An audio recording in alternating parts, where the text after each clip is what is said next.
Malta and Cyprus are the EU's two small island Mediterranean states, and for years the investment migration market has treated them as interchangeable. Both are former British territories. They both grant immediate permanent residency, and they used to sell citizenship outright until those programs were shut down. What each country offers now is a golden visa, and on the surface they look similar: EU residence, a Mediterranean base, and a path to citizenship without full-time relocation. But once you dig into the details, these two programs are built very differently. Schengen access, investment flexibility, family inclusion, tax treatment, the citizenship timeline, they diverge on almost every metric that matters. We compared them side by side so you can figure out which one actually fits your goals. Let's start with money, because the cost structures are not as straightforward as a single number. Cyprus requires a minimum €300,000 investment, and you get 4 ways to deploy that capital: new residential property, commercial real estate, shares in a Cypriot company employing at least 5 people, or units in a regulated investment fund. Government processing fees are negligible, well under €1,000. But there's a catch. You need to demonstrate a secured annual income of at least €50,000 from abroad. Add €15,000 for a spouse and €10,000 per dependent child. That income requirement is an ongoing qualification barrier, not a one-time payment. Malta's Permanent Residence Programme, or MPRP, costs more up front and asks for more in fees. Property purchases start at €375,000, or you can rent at €14,000 per year. On top of that, the MPRP charges a €60,000 administrative fee, a €37,000 government contribution, and a €2,000 NGO donation. Each adult dependent beyond the spouse adds €7,500. You also need to meet an asset threshold: €500,000 in total assets, with at least €150,000 in liquid funds, or €650,000 in total assets with €75,000 in liquid funds. That threshold only applies for the first 5 years. Run the numbers for a single applicant on the rental route, and Malta's minimum outlay over 5 years comes to about €169,000 in fees and rent. The property purchase route totals roughly €474,000, including everything. Cyprus, by contrast, is €300,000 plus VAT, with almost no government fees. But that €50,000 annual income requirement adds a qualification hurdle Malta does not impose. Now, if European travel freedom is your primary goal, this section decides the comparison. Malta joined the Schengen area in 2007. MPRP holders receive visa-free travel across all 29 Schengen countries for up to 90 days within any 180-day period, and that access kicks in immediately upon approval. For investors who want European mobility without relocating, this is the decisive advantage. Cyprus is not in the Schengen area. President Nikos Christodoulidis has set 2026 as the target year for accession, and the government says technical preparations are complete. But the process still needs a European Commission evaluation and unanimous political endorsement from every current Schengen member state. Unresolved issues related to the island's division and lingering concerns from the former Golden Passport scandal could complicate the timeline. Until Cyprus formally joins, a Cypriot residence permit grants the right to live in Cyprus only. It does not allow visa-free travel to other EU countries. You can apply for Schengen visas through embassies in Cyprus, but that is still a visa application. If Schengen access is a core requirement for you in 2026, Malta wins outright. Here's where Cyprus pulls ahead. Cyprus offers 4 distinct investment routes, all at the same €300,000 threshold.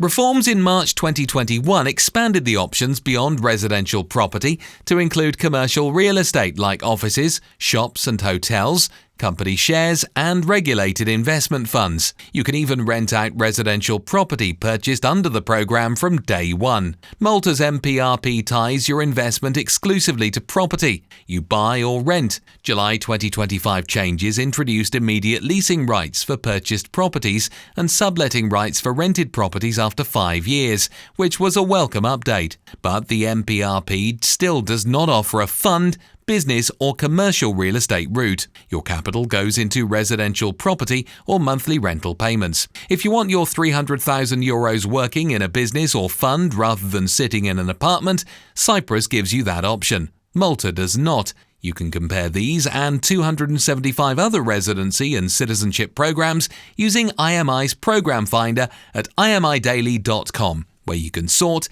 filter and compare options across more than 140 countries. Malta's MPRP covers up to 4 generations in a single application. The main applicant, spouse, dependent children, including unmarried adult children under 29 who are financially dependent, parents and grandparents. If you're relocating with aging parents or building a multi-generational household, this is one of the most generous family inclusion policies in European investment migration. Cyprus is more restrictive. Regulatory changes in May 2023 removed parents and parents-in-law from dependent eligibility entirely. They now have to apply independently with their own €300,000 investment and €50,000 income. Children under 18 qualify on the main application. Adult children aged 18 to 25 can qualify if they're enrolled in university, unmarried and financially dependent, but they must file separate applications and individually meet the income requirement. Malta is built for extended families, while Cyprus is designed for nuclear ones. Cyprus processes golden visa applications fast. The government's official target is 2 to 3 months, though practitioners report timelines closer to 6 months in 2026. Even at the longer end, that makes Cyprus one of the faster residence by investment programs in Europe. The country has approved 28,660 golden visas since 2014, so the processing infrastructure is well established. Malta's MPRP takes 6 to 12 months from submission to final approval, but a July 2025 update introduced a temporary 1-year residence card issued within weeks of your application submission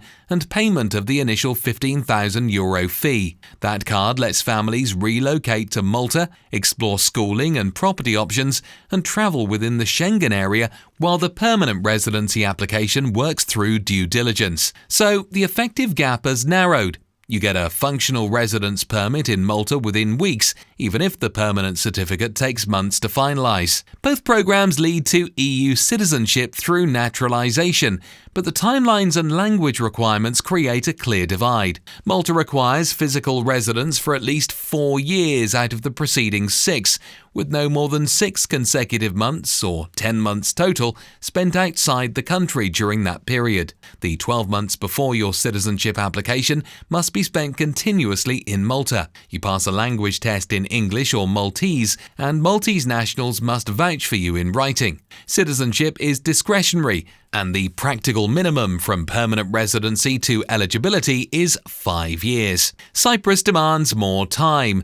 Since a December 2023 amendment, applicants need 12 months of continuous residence immediately before the application, plus 7 cumulative years of legal residence in the preceding 10. That totals 8 years. You must also pass a B1 level Greek language exam and score at least 60% on a civic knowledge test covering Cypriot politics and social realities. A fast-track route does exist for highly skilled employees at designated foreign interest companies in sectors like tech, shipping, pharma and aerospace. Those applicants can naturalize after 4 years with B1 Greek or 5 years with A2 Greek. But this track does not apply to golden visa holders or self-employed individuals. Malta gets you to an EU passport in 5 years with an English language option. Cyprus takes 8 years and requires Greek. If citizenship is your endgame, that gap is hard to ignore. Neither program forces you to become a tax resident,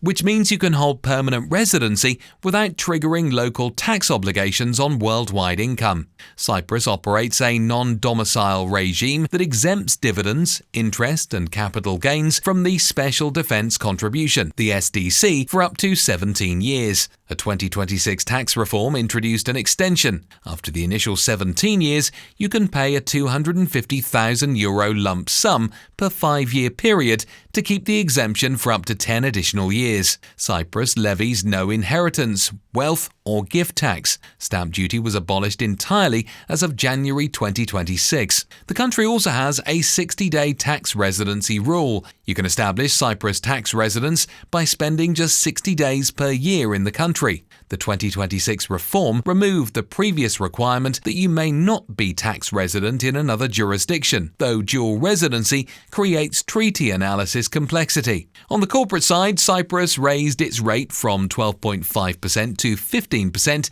to align with the OECD global minimum. Even at 15%, Cyprus is still one of the lower corporate tax jurisdictions in the EU, particularly when its participation exemption, IP box regime, and notional interest deduction are factored in. Malta's approach is different. The Global Residence Programme offers non-EU nationals a flat 15% tax on foreign income remitted to Malta, with a minimum annual tax of €15,000. The MPRP itself does not automatically create tax residency. Non-domiciled residents who do not remit foreign income to Malta pay zero tax on those amounts. Capital gains on securities and foreign source assets are tax-free. Both jurisdictions offer favourable environments. Cyprus edges ahead for investors who want a structured non-dom framework with zero SDC on passive income and a 60-day residency path. Malta offers flexibility for those who keep income abroad and want tax-free treatment on securities.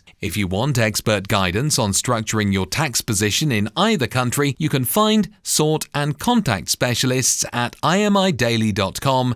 Neither program requires you to live in the country full-time. Malta imposes no minimum stay requirement for maintaining permanent residency. You keep your property, insurance and financial qualifications current, and you can spend all your time elsewhere. Cyprus requires one visit every 2 years. Miss the deadline and your permit faces cancellation. The visit can be brief. A single day satisfies the legal requirement. On the language front, Malta operates entirely in English alongside Maltese. Government services, business and legal proceedings all function in English. For Anglophone investors, there are zero language barriers from arrival through citizenship. Cyprus uses Greek as its primary official language, with English widely spoken in business circles across Limassol, Nicosia and Paphos. Daily life is manageable without Greek, but the B1 Greek requirement for citizenship adds preparation time that Malta's English option does not. Choose Malta if you need Schengen travel now, want to include parents or grandparents, plan to pursue citizenship through English, or prefer zero visit requirements. The rental route keeps total sunk costs below Cyprus's investment threshold, though it leaves you with no retained asset. Choose Cyprus if you want a recoverable investment rather than sunk fees, prefer flexibility beyond residential property, value faster processing, or want to establish tax residency under the 60-day rule. You accept the absence of Schengen access for now and a longer Greek language path to citizenship. One thing worth watching: Cyprus's pending Schengen accession could reshape this entire comparison. If Cyprus joins the Schengen area in 2026 or 2027, its golden visa will offer the same travel benefit as Malta's, with faster processing and broader investment options. Investors willing to bet on that timeline may find Cyprus the stronger long-term play. If you're weighing European golden visa options beyond just these two islands, check out the video on your screen now where we compare the top European golden visas across 8 metrics. It's the logical next step from here. Subscribe if you haven't already. We cover every development in investment migration as it happens. Thanks for watching.